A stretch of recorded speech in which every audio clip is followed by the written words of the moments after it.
I despise your killing and raping. The students were hearing a case of girls being raped, we're hearing girls being abducted. We're not sure, but whatever it is, the real problem is that we know for sure that students have been killed, because there are pictures everywhere on the internet, and their families mourning, and there are people really calling for retributive justice for this injustice that has just taken place. Now, the concern here for us Nigerians, especially Nigerians in diaspora, is that we have family in Nigeria. We have family who have friends and families in Nigeria as well, who send their children to boarding house. I went to a boarding school, and I can't even remotely think about that situation where if we were attacked in boarding house in Nigeria, there's no escape for us. There's nothing that could have saved those children, nothing, because there's no form of security. And this is not the case that's just been happening now. It's been happening for years. It's just that one would have thought that by now, as enlightened and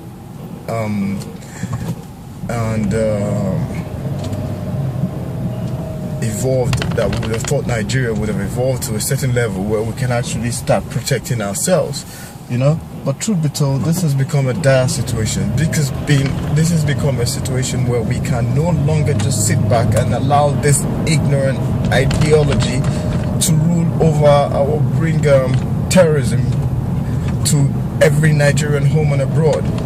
I mean, Boko Haram is based on an ancient ideology that obviously has been misinterpreted from ages and ages ago, and now they want to use that same old ancient ideology to wipe out innocent children. Personally, I think one Nigerian life lost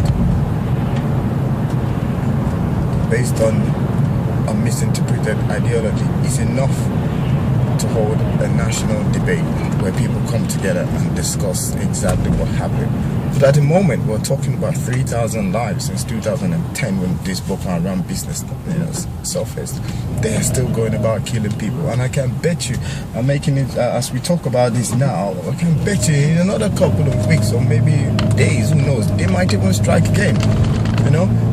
It's worrying. It's really, really worrying, to say the least. It's concerning.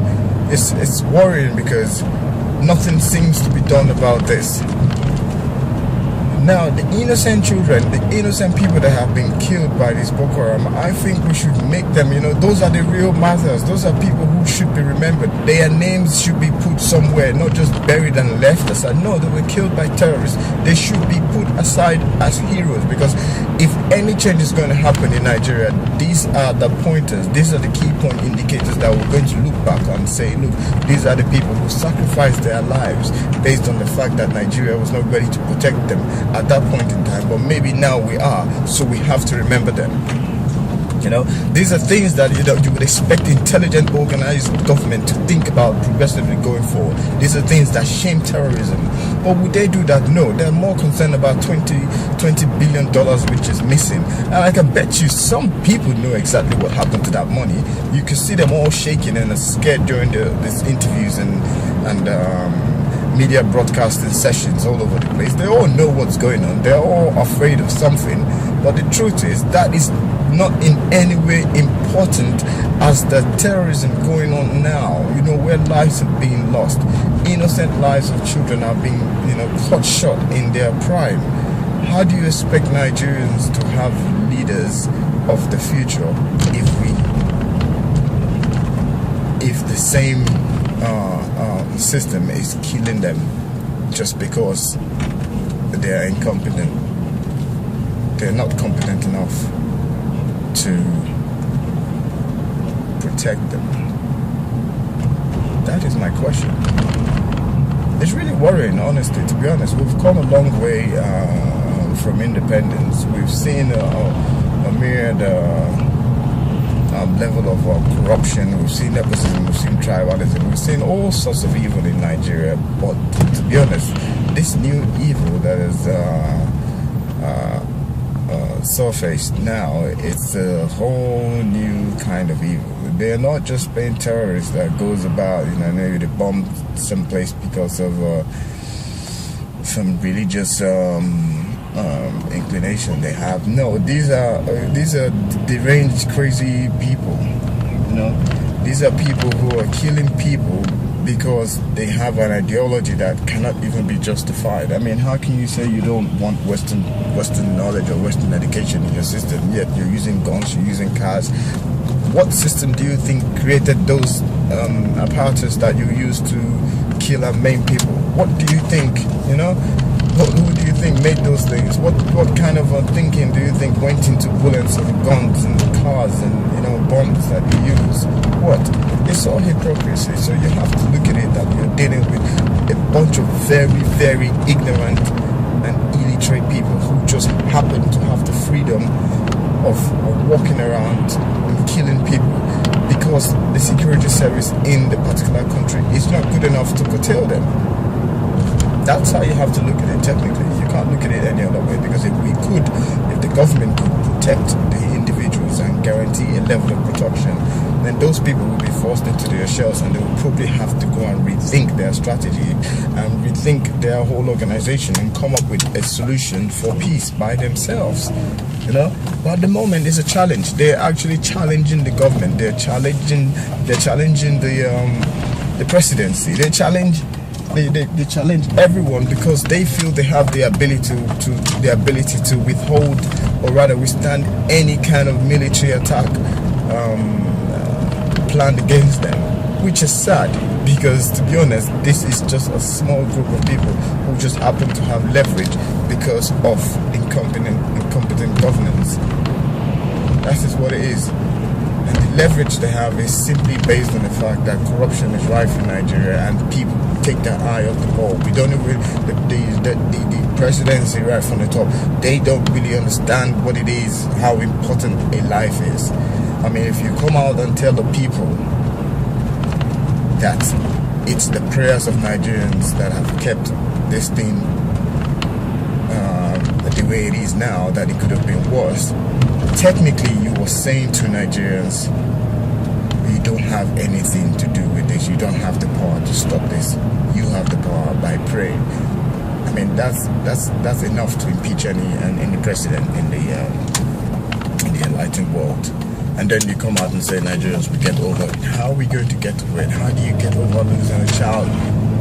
How do you get over it? How? I mean, these are situations that we have to start thinking about categorically with regards to how we want to really progress in the country. We must continue talking about this. There's no way this can stop. We have to. It's Yobe massacre, the Borno massacre. Let's see how this is going to work out. The truth of the matter is, at this point in time, we Nigerians have to come together and figure out how exactly we want to make this country great.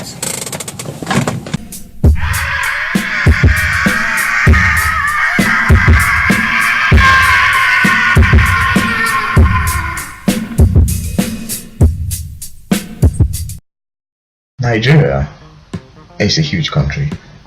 There's 150 odd million people out there, and 150 odd million people, to me, that is a lot of people that require a certain or specific kind of knowledge that would aid them to become a great country. But it's very, very doable if we have the right approach. With the right approach, it's a collective effort. It's not just a situation where we say we rely on the leaders to make this thing happen. The first responsibility of government is to provide life, safety of life and property. Any government that is not doing that, why are they vilifying the president? I ask you that, my friend. Why are they vilifying the president? It's because they claim he's not doing enough to bring the Boko Haram insurgents. He's not able to bring crime and criminality to bear. We all know what the main problem with our leaders are when we talk in terms of corruption. Security is the highest investment. Even the US invests more on security. The UK invests more on security. That's why UK will not. How much does UK spend on keeping the Taliban, the Al Qaeda, and the rest of them in Afghanistan and Iraq? They are spending heavily on that. In fact, that is one of the things that is eating more on the US budget. So any country, state that does not take issue of security serious, that country or state has failed its responsibility as a responsible government. So greed and nepotism and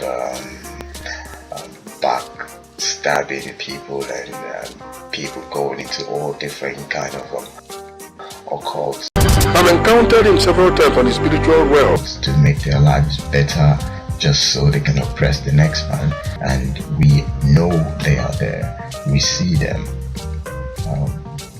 The thing is, at some point, we would have to call a spade a spade. We would have to come and say, this is not working for us. Today we are looking at Nigeria from a very, very modern point of view.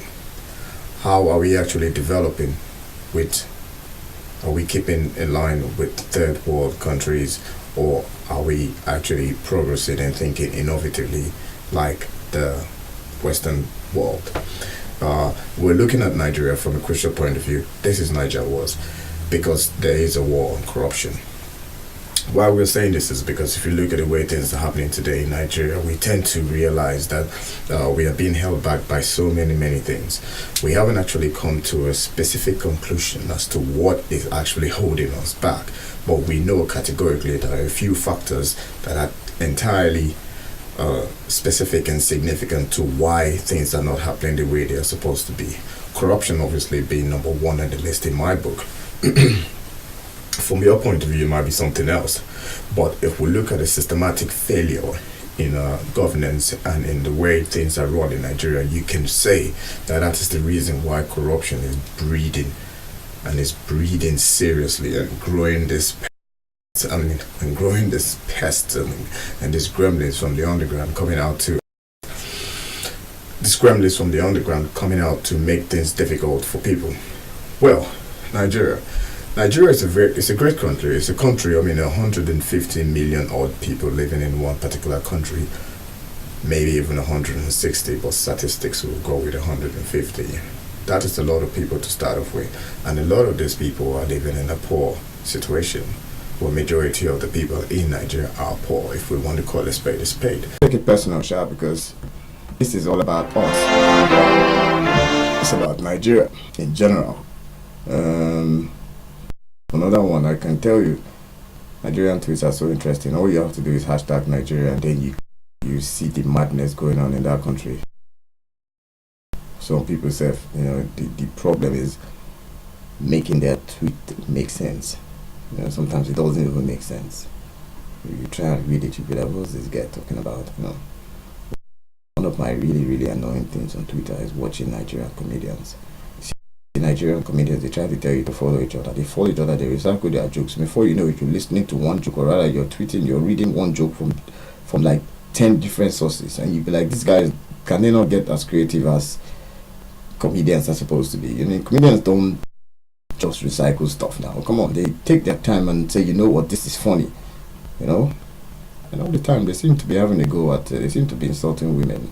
Sure, we think women do them all, but to be honest, I like women. I don't really see why men will be insulting women up and down the place. The best thing you can do is encourage them now. You can encourage them. But the truth is that you can't really put them on a level as per groundbreaking comedy, because we are still evolving. And some of them don't even know it they talk. They just been given a microphone and they shout. Some people, when they shout, people think they listen to them and they are funny. So you give them, so that's it really. They just want to know that they can make people laugh by being exceptionally stupid, and people do like exceptionally stupid people. So they will pay money to go and see exceptionally stupid people. But the fact of the matter is, you don't necessarily get entertained by going to see exceptionally stupid people. You get entertained by seeing creatively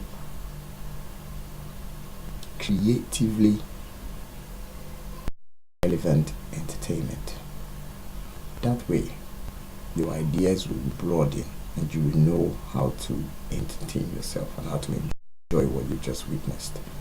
Not watching film people. If you want to watch foolish people, all you need to do is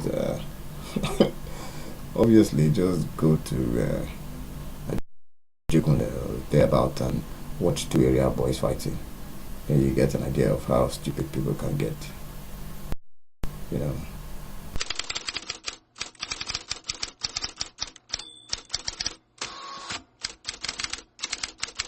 Now we have this situation here where we have Naija Wars.